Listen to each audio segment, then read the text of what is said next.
So let's talk about signage and how we get eyeballs on your facility from the drive-by traffic. Well, one of the first things that we do when we're looking at an existing facility, if we're going to develop, is we find out per the zoning, how much square footage of signage can we put out front in terms of a monument sign? There's always restrictions from the municipality as to how big of a sign you can have out front, how far off the road, whether it can be backlit, whether you can have lights shining on top of it.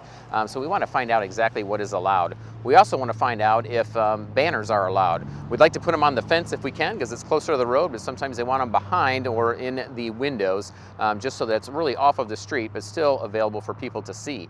And then if we can, we'll put channel letters on the side of the building as well, and uplights, anything to draw attention to this building as people are driving by. Now, we know that most people, when they're looking for a self-storage facility and they need self-storage, they're going to be looking online first, but we want them to be familiar with our site so that once they do need it and they find the building on site in a picture on a website, it's familiar. They recognize it because they've been past it. So can we, if we're buying an existing facility, can we add more to it? Can we add a time and temperature sign on top of the monument sign? Can we add another sign at another location further down at another entrance to the facility? We want to put flags out front. We want to put bandit signs out front. Yes, they're not allowed almost any place, and yes, the city's going to take them. Other people will take them, but by the time they're going to take them off of the side of the road, it'll be time for another promotion, and we'll put some back out again. Again, banners with a rotating promotion of what we're offering this month, whether it be a free lock or 2 months of free rent with a move-in or free use of a rental truck. And speaking of trucks, first of all, if we offer truck rental, we want to park them by the road and then also advertise that we rent trucks for storage. But then some folks, including ourselves, are buying trucks, leasing trucks. We tend to like the older trucks, like an antique truck. And we buy flatbed stake trucks, and we'll put an actual pod, a mobile storage unit, on the back of that facility, on the back of that truck, with a logo advertising our facility. So drawing any attraction that you can, again, eyeballs off of the road onto your facility.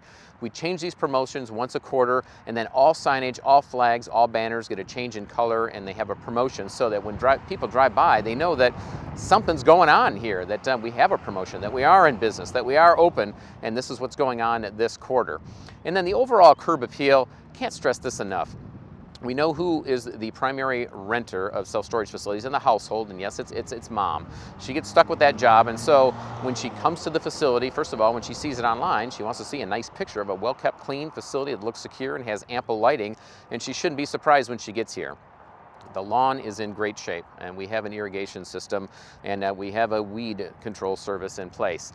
We keep the asphalt coated, and we have it restriped as needed. The grass should be in good shape. The landscaping should be in good shape. We'd like to put yellow flowers out front, fresh mulch, and this is something that you should be proud of when people drive by and treat it as if it were your home and you were welcoming somebody in. That's the way it should look. So with that, step it up. In terms of your development of your site, make sure that you're adding these things, or if you have a facility that you're buying that is existing, look for opportunities to be able to increase not only the signage and the visibility of it, but also the overall curb appeal.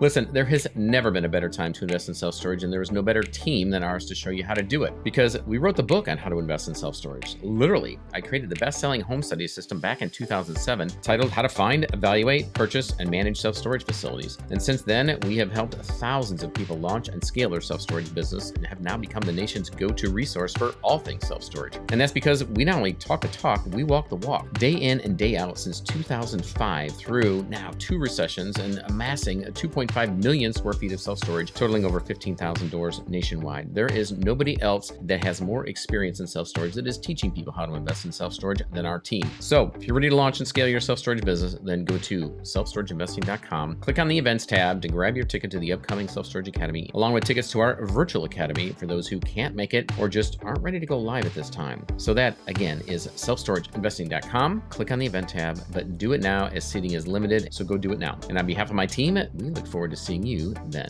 Take care.